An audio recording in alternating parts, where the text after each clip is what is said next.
Kampung Penili Surabaya merupakan kota tertua di kota Surabaya ini.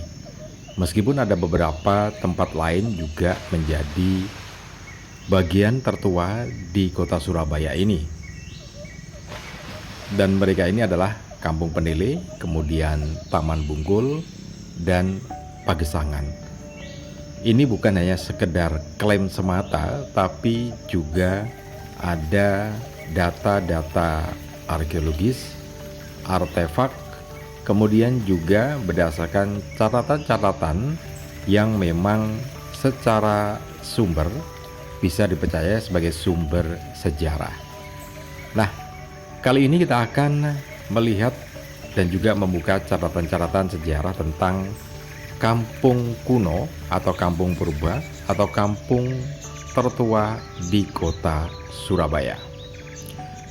Untuk Anda yang baru saja bergabung, jangan lupa tekan tombol subscribe-nya terlebih dahulu, kemudian tekan tombol loncengnya, supaya nanti kalau kita update terbaru terkait dengan kesejarahan bangsa ini, Anda akan mendapatkan notifikasi yang pertama kali. Kemudian tekan tombol like dan juga share video ini ke teman-teman Anda. Siapa tahu teman-teman Anda juga senang dengan informasi-informasi kesejarahan ini, dan Anda mendapatkan pahala karena sudah berbagi atau sodako informasi.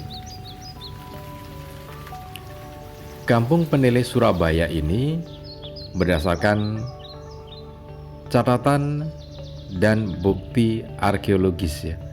Jadi dalam catatan di Prasasti Canggu I atau Prasasti Trowulan I yang dikeluarkan oleh Raja Majapahit Baginda Prabu Hayam Wuruk menyebutkan beberapa lokasi penyeberangan Sungai Brantas dan juga sungai yang ada di wilayah kekuasaan Majapahit. Nah, satu di antaranya adalah Surabaya, Taman Bungkul atau Bungkul, kemudian Geseng atau Pagesangan. Nah, itu 3 di antara sekian banyak lokasi penyeberangan yang dalam Prasasti Canggu itu disebut sebagai Naditira Pradesa atau desa penyeberangan.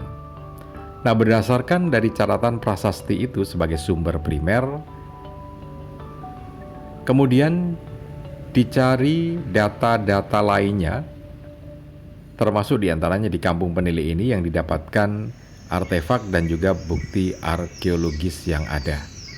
Di antaranya, Kampung Penili ini ternyata memiliki riwayat yang cukup panjang mulai tahun 1200 sampai saat ini, terus berkembang dan kampung ini tidak pernah ditinggalkan. Artinya sambung menyambung dari yang pertama kali mendirikan Kampung Penili ini sampai saat ini. Nah, bukti apa itu? Adanya tulang kerangka manusia yang ditemukan di Kampung Penili ini, kemudian juga sumur jobong, dan terus kemudian masuk ke era kemerdekaan juga mencatat kampung ini sebagai kampung yang mencetak pendiri bangsa. Seperti yang terlihat di depan kita ini adalah papan petunjuk rumah Haji Umar Said Cokro Aminoto. Beliau adalah guru politik Insinyur Soekarno, kemudian guru politik Semaun, dan juga guru politik dari RM Kartosuwiryo. Mereka semua adalah pernah satu kos di rumahnya Haji Umar Said Cokro Aminoto di dalam gang sana ya. Nah, ini juga beberapa artefak terkait dengan kampung Belanda ya, karena masa Belanda, jadi kampung lama. Nah, di dalam sini ada sumur jobong. Sumur jobong itu sumur yang usianya setelah diuji karbon dating atau uji karbon, ternyata sumur jobong ini usianya ada sejak 1200, jadi tahun 1200 ya, sekitar 800 tahun yang lalu sudah ada sumur ini. Kemudian juga ditemukan kerangka manusia, tulang belulang manusia ya, tidak utuh. Nah, kemudian dilakukan penelitian di Australia dan juga di laboratorium Universitas Airlangga.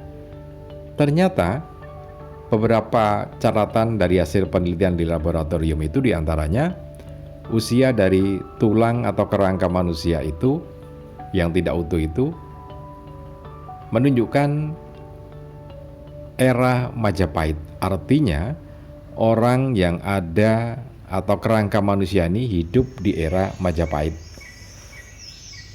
Kemudian hasil penelitian yang dilakukan oleh Universitas Airlangga Surabaya juga menyebutkan hal yang menarik.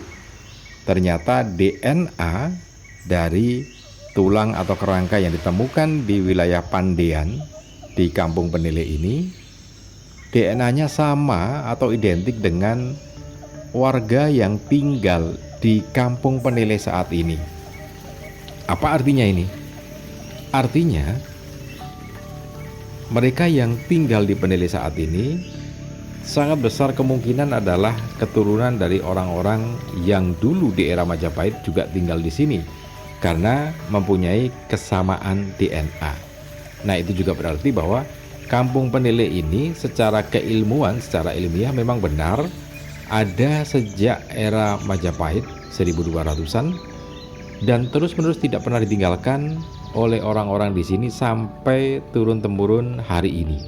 Karena DNA-nya identik dengan kerangka manusia yang ditemukan di sekitar Kampung Pandean ini. Nah, ini yang jadi menarik karena kalau berdasarkan data yang tadi kita ungkapkan bahwa disinilah letak desa penyeberangan atau Naditira Pradesa yang disebut di Prasasti Canggu. Ini merupakan Kalimas ya, jadi merupakan anak dari Kalibrantas. Nah, sementara kalau kita melihat dari beberapa catatan yang lainnya, sebelum kapal-kapal itu masuk ke dermaga Canggu, kalau tadi kita sebutkan Prasasti Canggu, karena memang prasastinya itu menyebut daerah Canggu, pelabuhan Canggu ya. Jadi kaitannya dengan pelabuhan yang ada di Penele atau Surabaya, disebutnya Curabaya, kemudian Bungkul dan Geseng, itu adalah satu rangkaian pelabuhan dan penyeberangan yang dimiliki oleh Kerajaan Majapahit. Jadi di era Kerajaan Majapahit itu ada 3 pelabuhan besar, 3 pelabuhan utama ya.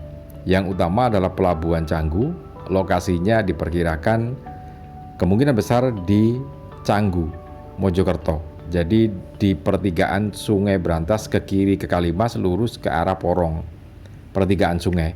Nah, disitulah diperkirakan Pelabuhan Canggu itu, dan itu yang paling besar karena selain untuk bongkar muat kapal-kapal dagang yang dari mancanegara, juga dijadikan sebagai pangkalan angkatan laut Kerajaan Majapahit. Jadi sangat besar. Kalau mungkin diibaratkan sekarang itu seperti Tanjung Perak ya. Di situ ada pangkalan angkatan laut, ada bongkar muat kapal dagang dari mancanegara juga. Nah, itu pelabuhan utama, Pelabuhan Canggu. Kemudian ada 2 pelabuhan penumpang. Jadi di Pelabuhan Terung di wilayah Sidoarjo, itu juga bagian dari terusan dari Sungai Brantas yang ada di Mojokerto. Kemudian ada Pelabuhan Bubat yang kalau diperkirakan sekarang lokasinya di Gedek, Mojokerto ya. Jadi kalau ditarik lurus dari Trowulan itu ke arah utara nanti ketemu dengan Kecamatan Gedek dan di situ ada Sungai Brantas. Nah, di situ diperkirakan Pelabuhan Bubat. Jadi Pelabuhan Bubat itu pelabuhan penumpang yang paling dekat dengan Keraton Majapahit di Trowulan ya. Setelah itu orang harus berjalan ke arah selatan. Nah, kaitannya dengan beberapa desa penyeberangan itu diantaranya disebutkan di Surabaya, kemudian di Bungkul dan di Pagesangan. Di Pagesangan sendiri saat ini masih ada ya penambang atau penyeberangan menggunakan perahu tambang ya di Pagesangan. Nanti lain kali kita akan buatkan videonya. Nah, paling tidak ini menjadi catatan buat kita bahwa ini ada kaitannya dengan sungai ini, dan artinya sungai ini memang usianya sudah cukup tua ya. Dan tentu saja ada penyempitan, karena kalau berdasarkan beberapa catatan sejarawan dan budayawan menyebutkan Sungai Berantas itu lebarnya bisa sampai 3.000 meter atau 3 kilo. Sementara yang sekarang di Mojokerto, Sungai Berantas itu lebarnya paling 1.000 meter atau 1 kilo ya, 1 kilometer ya, paling lebar. Ya berkisar itu. Nah artinya memang sebenarnya kalau sungai itu dibiarkan alamiah, ya bisa jadi Sungai Berantas, Sungai Bengawan Solo itu sama halnya dengan sungai-sungai besar yang ada di luar Pulau Jawa ya, di Sumatera dan Kalimantan. Baik, mudah-mudahan ini bisa bermanfaat untuk kita semua, menambah wawasan tentang kesejarahan ini. Salam dan sukses selalu.